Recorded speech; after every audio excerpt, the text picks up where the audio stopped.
How are all you folks doing? This is Brandon F, and today I am really excited to be going on my very first adventure bike camping trip with my new 2009 Kawasaki KLR650.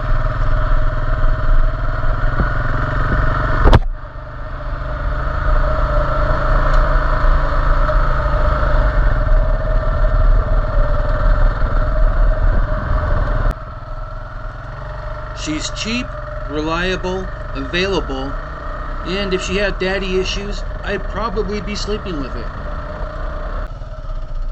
Now, I left a good chunk of this first part of the ride out, from Brush Prairie to Astoria. It's pretty flat, uneventful, and I got caught up in a traffic jam on Highway 4 and got stuck just before Willamette for long enough to make me want to turn around and head back to Longview. All of that was incredibly boring, so I left it out of the edit. Astoria, however, is not boring. It is home of the Goonies, and somewhere in this town, the Goonies house that was in the movie still exists to this day.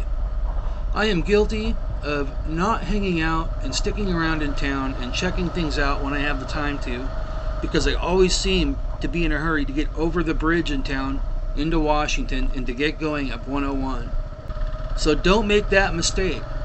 Take the time and explore Astoria because it's well worth it. Don't be like me, do the opposite and take your time in this town because it has a lot to offer. This is my first adventure bike. I have a Harley Davidson, which is like riding a couch down the highway at 90 miles an hour. It is so comfortable and powerful. And then I have a 2003 KLX400R that I ride on the trails, which is also like a Cadillac on the trails, very comfortable bike. This bike, for what it does, is absolutely amazing. It does what it was made to do, and once you figure that out, it's just a blast to learn.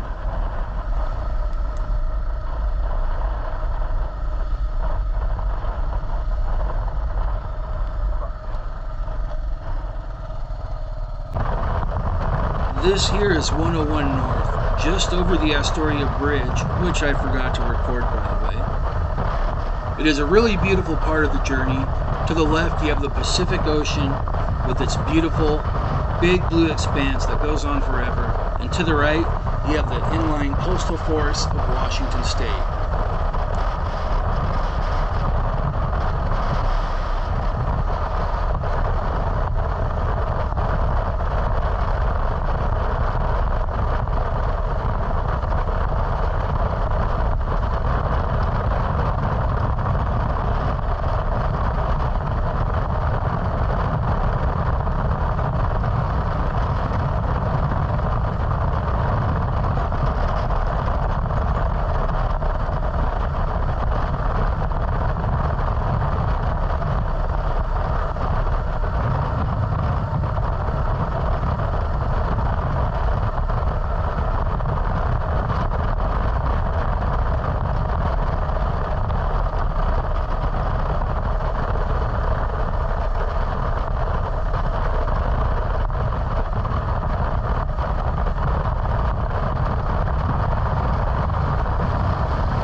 So let's talk about this bike and how it handles real quick and what that's all about. The first thing I noticed with this bike is how much range you have with the RPMs.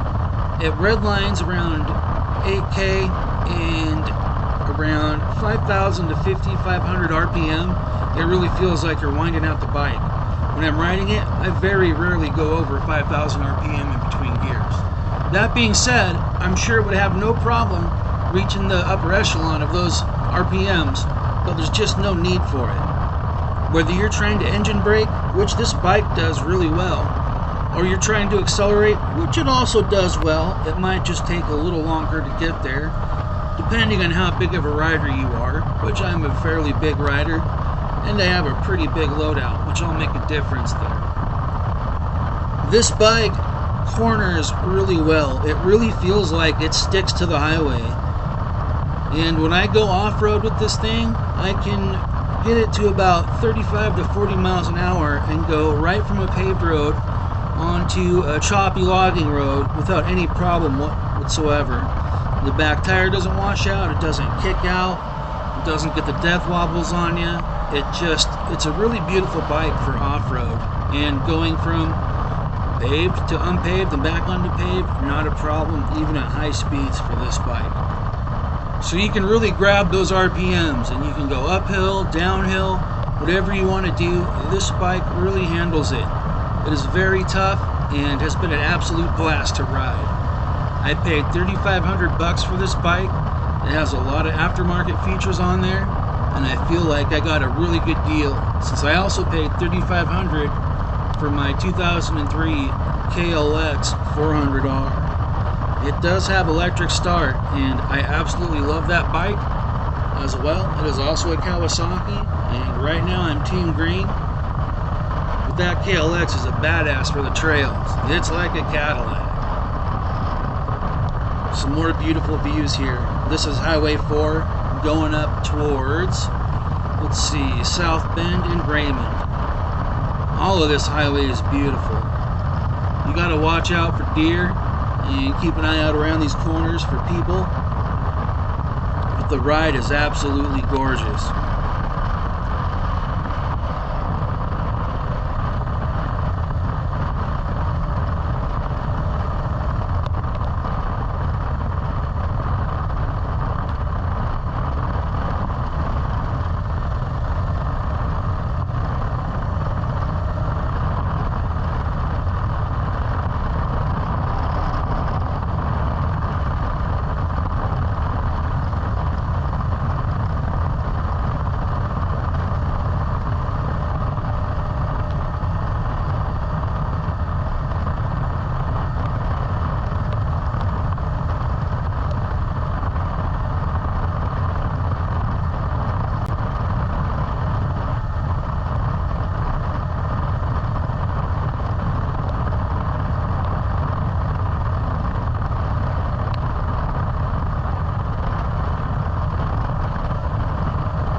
Kind of a silent fan of bridges. I had the intentions of recording a couple of the bridges that are on the way on this route, and I missed them both, and I'm very disappointed in myself for that. However, learning how to film and edit is an art form all on its own, and it's not as easy as you'd think. So it's all a learning experience. But here we have another beautiful bridge. And this is part of the passion that I have of filming and editing these videos. Look how beautiful that is. Doesn't that just make you want to record it forever? And put it up there and share it with other people? Well, that's what it does for me. That's what it makes me want to do.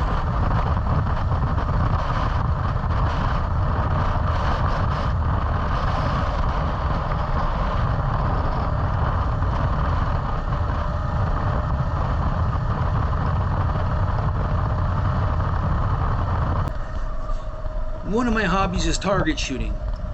So I'm always looking for good roads off the beaten path that take you to safe places where you can do this legally without having any problems. Today, I'm bringing along a brand new piece that I just got that I've been waiting for a really long time, and I'm really happy to finally have. I really like to think that most folks have enough common sense to check with your state, local, and federal guidelines on areas where you can go discharge your firearms safely and legally. With all the fires we've been having, some of the boundaries of these places have been changing on us left and right, so it's a good idea to know and look before you go. Unfortunately, not everybody has common sense or the legal status to carry a firearm. Do whatever you can in your life to avoid losing your Second Amendment or becoming in either one of those positions.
The Kel-Tec CP33.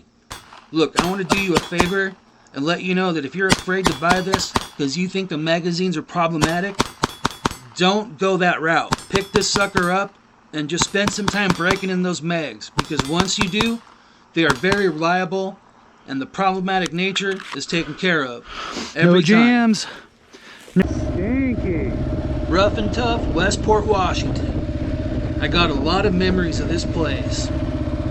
This is a really tough seaport town. Pretty legendary for back in the day, especially in the 80s. Before that, crab fishing was booming around here, and there were a lot of tough people that came in here and made a living, made a lot of money fishing Dungeness crab. Here and in Alaska. But we all know they catch kings up there. But that's a whole nother story.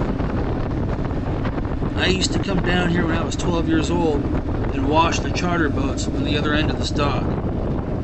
I used to make about 20 to 40 bucks a boat, depending on how big it was and how generous the captain and crew were feeling about tipping at the time. But it was really cool to come down here as a young man and earn a few bucks working your butt off in the harbor, just like your parents did when they were kids.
Here's a word of advice for you.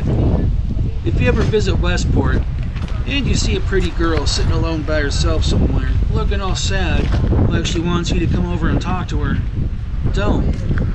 She's probably the girlfriend of some badass, tough-ass, crab fisherman dude who will beat the snot out of you for looking her direction. So don't fall for it, because I guarantee you, someone here is sitting in prison nearby for doing just that to a guy.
Westport, Washington.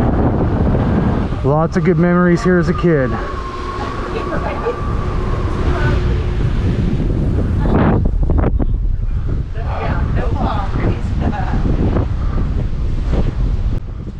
Man, does this place bring back memories. These were my stomping grounds as a kid. Having a BMX and being able to come over here at your free will and do your thing was just incredible. How lucky was that?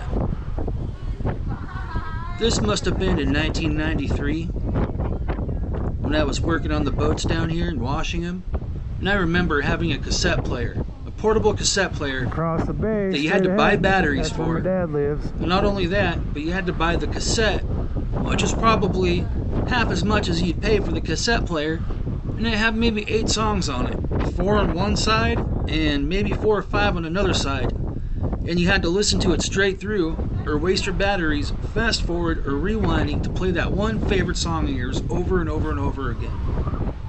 And you couldn't recharge those either on a USB cord because we didn't have them back then. You had to keep buying batteries. Eat it, Bennett's! They're the best! And England Marine for all your fishing and outdoor gear supply. So one of my favorite places to eat in town was the Totem, and they're closed now and boarded up. And when I was younger, that was my favorite place to eat and grab a burger, and it's pretty sad to see him gone. The West Wind was also boarded up, and it's also sad to see. So if you're going to eat in town, I really recommend Bennett's. They are really good. If you like fried seafood, deep fried seafood, and halibut, fish and chips, if that's your thing, you're going to love Bennett's. I also really dig England Marine Supply. They've got all kinds of nice gear in there, and they've got really nice rain gear if you're into adventure biking or you ever need a good set of rain gear. I definitely recommend looking in there because they also have big sizes, 3XL, 4XL. I'm a big rider, so I need that stuff. Now these people are tripping. Those dogs weren't running after me at all. They were more freaked out than their dogs were. Learn to read your dogs a little bit, people. Damn.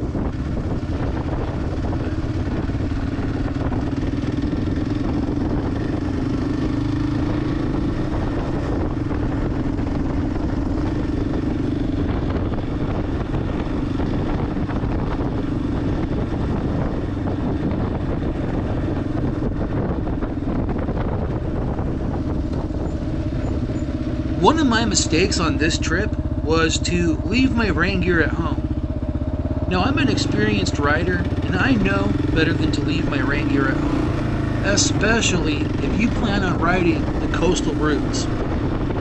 Now why I did that I can't tell you, other than I loaded this bike out about 6 different times trying to figure out which loadout suited me best, and I still didn't have it right in the end. So seat time and experience are the only ways to work out those bugs. So I wound up leaving my rain gear at home, and I almost spent another $250 at England Marine Supply on a really nice pair of Grundon's riding rain gear, or fishing rain gear, whatever you like to call it. It works either way. So don't make that mistake. Always bring your rain gear with you, no matter where you're going.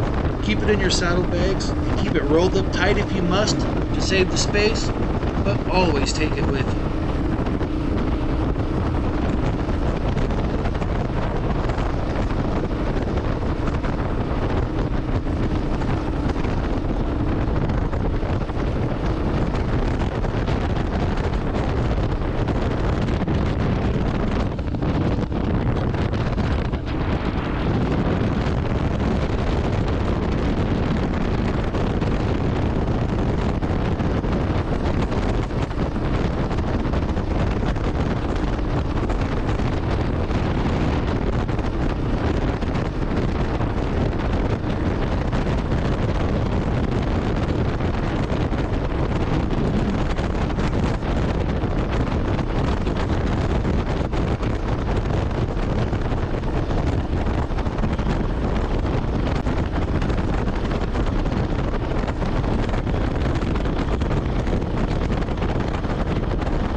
Coming up just on the left over here, that's Brady's Oysters. They're a pretty famous seafood shop. This time, I didn't have a whole lot of time to spend shopping there and cooking up the oysters over at the campsite. So I'm going to save that for next time. If you're a seafood guy, you'll have to stop there and check it out. This is the Bay City Bridge. I used to come up here with my grandma, and we would watch the fireworks from Westport during the 4th of July.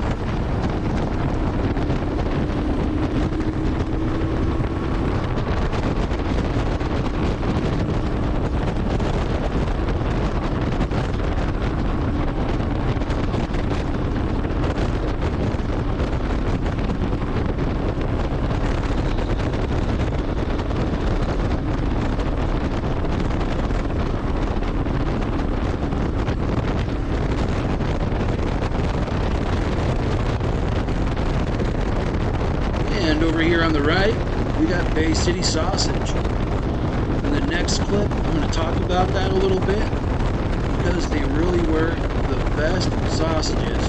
Bratwurst. I don't know what the difference is. In fact, maybe you guys can help me with that. Is there a difference?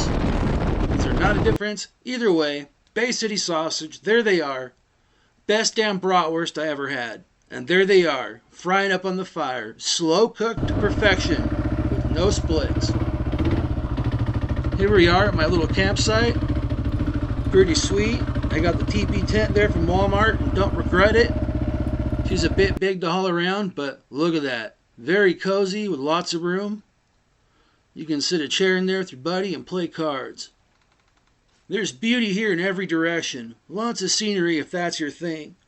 And it's a really fun place just to camp in general. And here we have Finite Beach. Back in the day, me and my uncle would sneak down here when my grandma owned the house across the street and before my dad owned this place. We'd build forts, go exploring, and do lots of awesome things down here. Shoot BB guns and 22s, and just look for stuff. Because every day was a new adventure. This trail used to be 2x4s and stinky ass mud. If you fell in, boy, you'd be in trouble.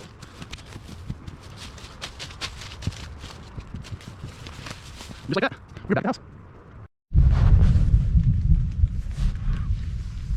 Waking up to some rain and thunder. It's actually kind of cool because I get to test my gear out. I want to know how well it does in foul weather. So I guess we're going to figure it out. Oh, neat. That is perfect. Look at your kindling. That is beautiful. I wouldn't even want to take a piece of wood off that. It's so perfect. Oh, Grandpa Finidi is a great man. Some quality He is wood well stacking. loved by his family and his community. Little work shed. He was the captain of the Carana when I was growing up, and I have a lot of fond memories aboard that boat, while my uncle and my father were pulling Dungeness crab pots off the Oh, boat. look at all your. Are those all your kills? Yeah. Oh, wow.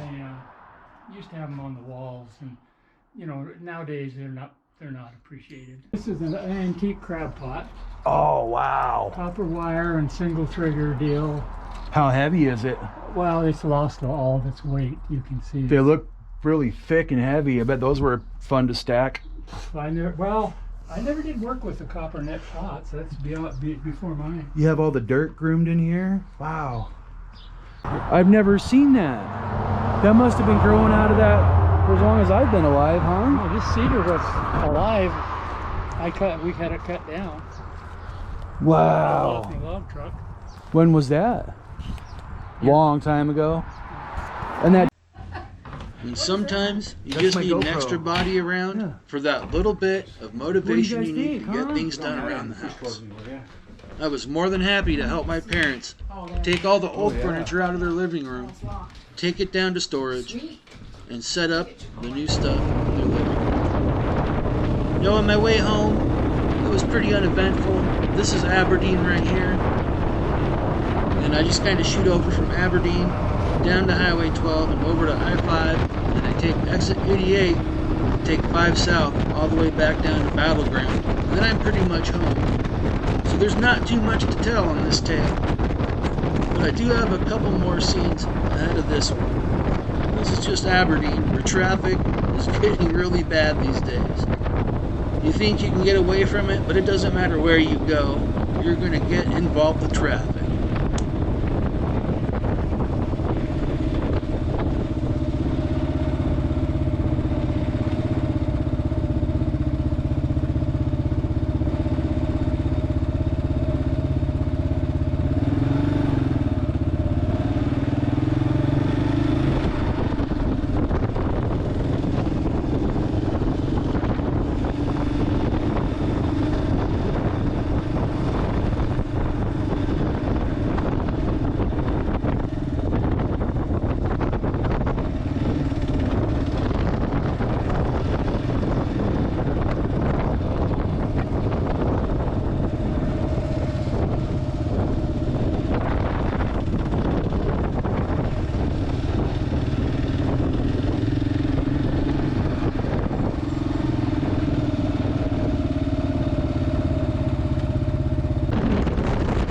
KLR650 is just kicking butt in 5th gear, doing about 5,200 RPM, 75 miles an hour, and just cruising really comfortably, very stable to I-5 south.